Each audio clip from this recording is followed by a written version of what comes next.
What's going on, Washington fans? Welcome to the JTFB channel. And got a lot of things going on with the team, with me. We got some injuries to talk about. So I just said, why not do a video? This is my first video back since, I came back from being in Virginia for the preseason game against the Ravens.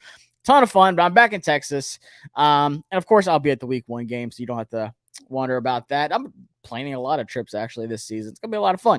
But like I said, we have a lot to talk about with injuries, with Chase, with Terry. It's not looking too good for Terry. I'll get into that a little bit. Just give you my thoughts and some other things that have been happening outside of the team that I feel like kind of, impacted Washington a couple ways. If you don't follow me on Twitter already, at Josh Taylor FB, you might have an idea of what I'm talking about. But speaking of Twitter, I announced yesterday some huge news. This is honestly probably the biggest thing that's happened to me in my sports career-wise. Honestly, this last month has been insane. Up like 2,000 followers on Twitter in the last 28 days. We've got over 8 million impressions in the last 28 days on Twitter, which is nuts. Got monetized. The YouTube channel is blowing up, so I appreciate all the support. Like I said, kind of just bet on myself on this last month, and things are popping off. So guys, believe in yourself because you just never know what you could do.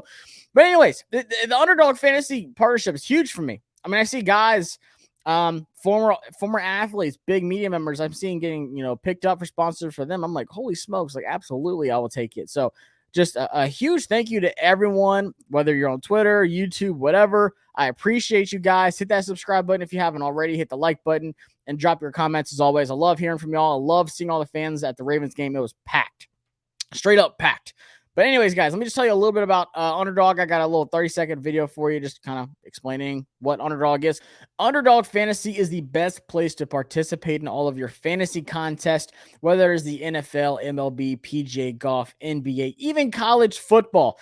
This user-friendly app, you can win up to 20 times your money in a single night. And my favorite part is that when you sign up in your first deposit and you use my promo code JTFB, they will double your first deposit up to $100. Now, how does it work? You pick lower or higher on stat projections that Underdog Fantasy gives you, whether it's passing yards, rebounds, points, you name it. And for each selection, say you want to select 3 people or 4 people, your odds go up based off of how many you select. My favorite feature, however, is sometimes I want to make 4 selections and I'm not feeling too confident in all of them.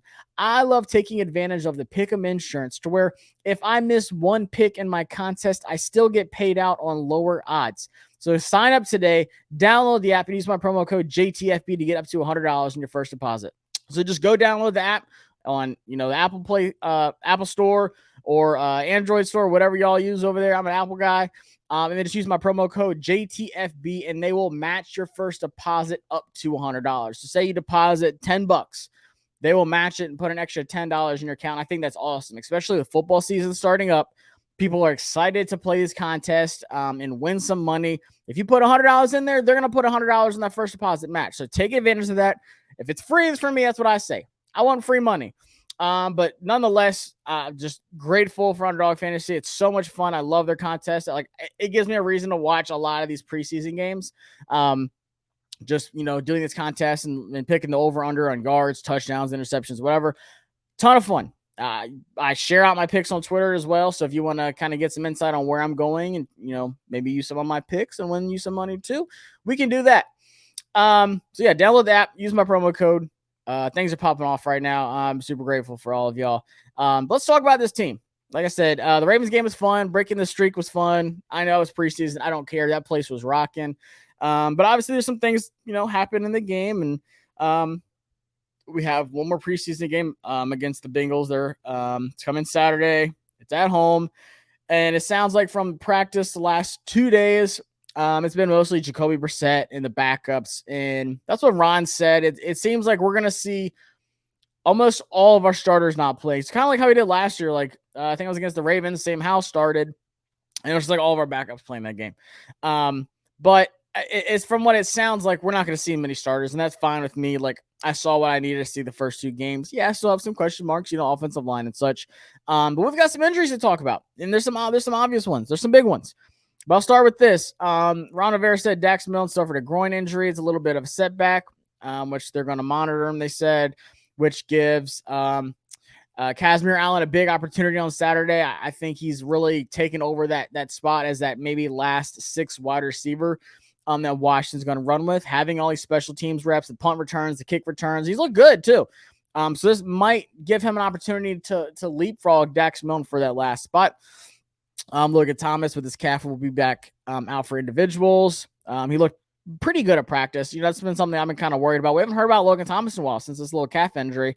Ron said he has progressed well. Tressway with his back will punt and hold on Saturday, so it's big. They released that one punter, so we kind of saw it's coming. And he had a bomb too against the Ravens. He dropped it at like the 2-yard line or something. He was very Tressway with that punt. And Kendall Fuller has some knee soreness and is progressing well. Probably not going to play. Chase Young has that daggone stinger. He's working his way back in practice and is waiting on his final exam. Friday, he's supposed to be, which is tomorrow, I think. Good Lord, it's already Thursday. So yeah, he has his little checkup with the doctor on Friday to make sure everything looks good, make sure he can be cleared. And Rivera said that he doesn't believe any of the injuries could affect the final 53. I think the only one that obviously really does is maybe that Dax Milne one. Because I just don't see him keeping like 7 wide receivers unless they do. That's going to be tough though. But outside of that, obviously Terry McLaurin. And I tweeted this out. It was either after the game or the day after the game. I'm fine keeping him out week 1 against the Arizona Cardinals, who are selling their entire team right now. Isaiah Simmons goes to the Giants for a 7th round pick. Josh Jones, by the way, who I tweeted out this morning, I said he's available. I heard he was available before all the trade stuff happened. I said, look, Josh Jones, offensive tackle. He's played left tackle and right guard. Only 26 years old. This is a guy that Washington should look for. Not only just depth-wise, but I think he's a solid starting caliber tackle at that left tackle spot or right tackle spot if you want to move someone around. But nonetheless, if there's an injury on this team, on this offensive line, I'm getting pretty concerned. I think we have decent depth, but I don't think we have starting caliber depth, like guys that could go start another team kind of depth. So in my opinion, I would have loved to get Josh Jones. I think all it was a pick swap. Like they got Josh Jones at a 7th and they sent over a 5th. It was Houston. I said this morning, he's available. And people are like, I don't know. And then literally this afternoon, just like an hour ago, he gets traded to the Houston Texans. I would have loved Washington to pick up on that. But like I said, Isaiah Simmons got traded. He's gone. They just traded for Josh Dobbs, so they don't even know who's going to be quarterback in week 1. So in my opinion, I'm not playing Terry week 1. I feel good with Curtis Samuel, Jahan Dotson, De'Ami Browns gives him an opportunity. If you can't beat the Cardinals in the state that they're in right now, who are you going to beat? And I don't think Terry is like the guy who's going to push that over. I feel confident in this team. I'm not saying, it's like an easy win or anything like that. It's never like that. But I'm at least saving them week 2 against the Denver Broncos. Maybe week 3 against the Bills, depending on the Broncos. I don't know. They got Patrick Surtain. They got a good defense. I think the Broncos have a good defense, but obviously Jerry Jeudy goes down with the hamstring. Don't know if he's going to be back. That might linger for a little bit. I mean, they're hurting at the wide receiver spot. That offense is going to be so bad. Russ is not going to look good this year. I don't care if Sean Payton or Jesus Christ is head coach. The Broncos are not going to be good. But in my opinion, I don't think there's a reason to play Terry week 1. And this is my challenge. The coaching staff is going to have to do what's in the best interest of Terry. He's a dog. He's going to want to compete. He's going to say, look, guys, I'm fine. Put me out there. Like, I don't care. It's week 1. We're at home. Like, he honestly, he wants to be out there. But I challenge the coaches to do what's right by Terry. And if he's not at 100%, don't put him out there. It's week 1. I don't care. Even if we were playing like the Eagles or whatever, I'm not risking Terry's turf toe, which can linger for a while. If he re-aggravates it or something, or he goes off on it wrong, like his release package, he pushes off on it wrong, is that one game really worth risking 5 games, 6 games, whatever?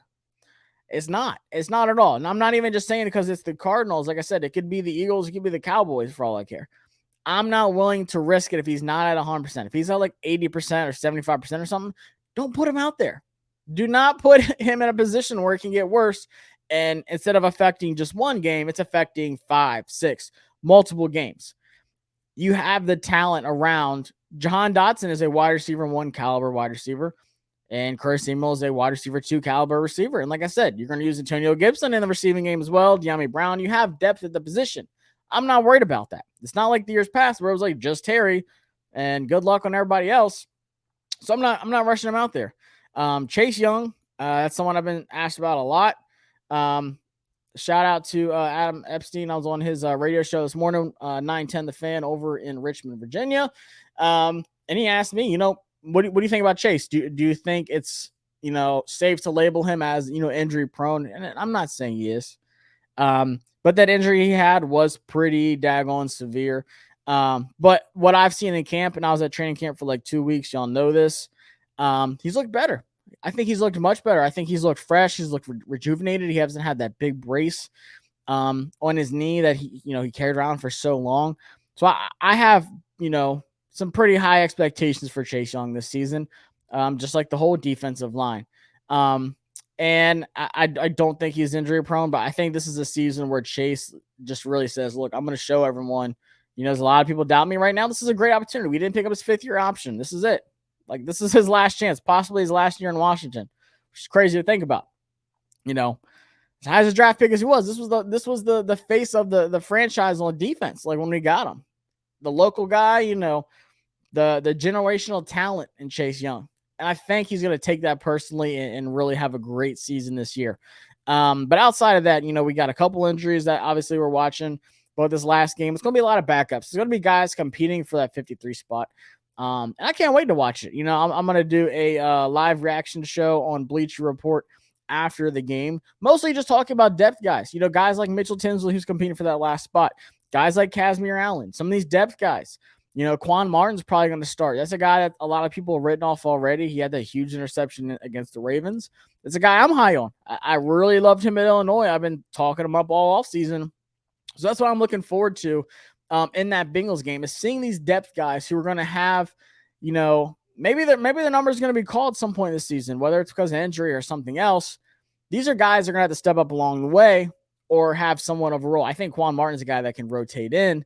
Say this mid-year spot, or guys like Ricky Stromberg, who's looked great in camp recently. They're playing him at guard and center. He looked really good against the Ravens, picked up a lot of stunts and a lot of delayed blitzes and such. I'm going to do some more video breakdowns. I asked y'all on Twitter who y'all wanted me to see or do breakdowns on, who y'all wanted to see.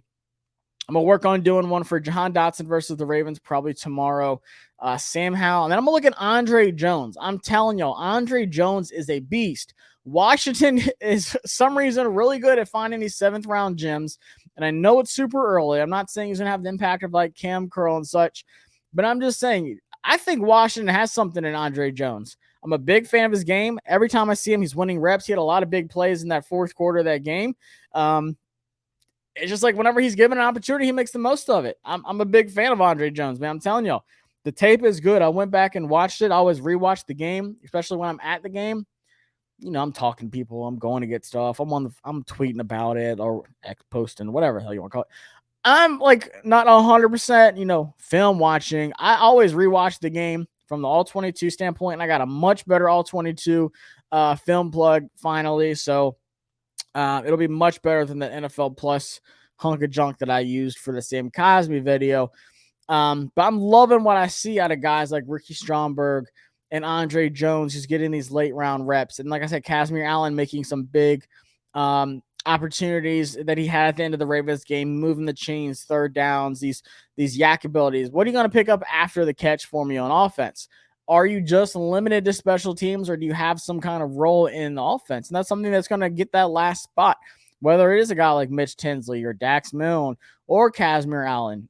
So I'm excited. Like, I don't care if it's just preseason. I think this is important, that last game of these depth guys fighting for that roster spot, but then also some of these newer guys that are just showing what they're made of. So I'm super excited for the Bengals game. Like I said, I'll go live on Bleacher Report afterwards.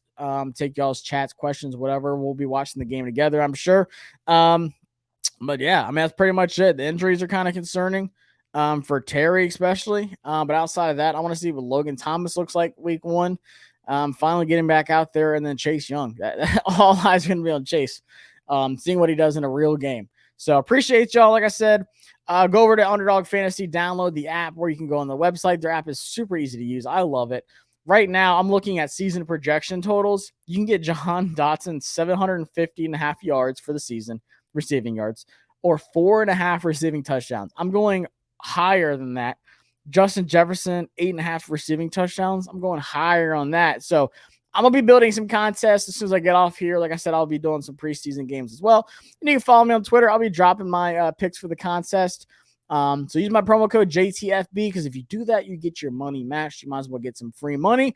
Like I said, I'll be on live with Rio. If you missed it, you can watch the replay. Go subscribe to his channel as well. And hit that subscribe button for mine, and hit the like button. And like I said, guys, this season's been going crazy so far. It's just preseason, so I have no clue what the regular season is going to look like. I might go to Denver week 2. Kind of been talking about it. Super easy from Austin, Texas to get to Denver. Apparently, didn't know it's like $100 for one flight. So what the heck? Might as well go out there. But I appreciate y'all, all the words of encouragement, whether it's been on here or Twitter or texting or seeing me in person. I'll catch y'all next time for some video breakdowns. Peace.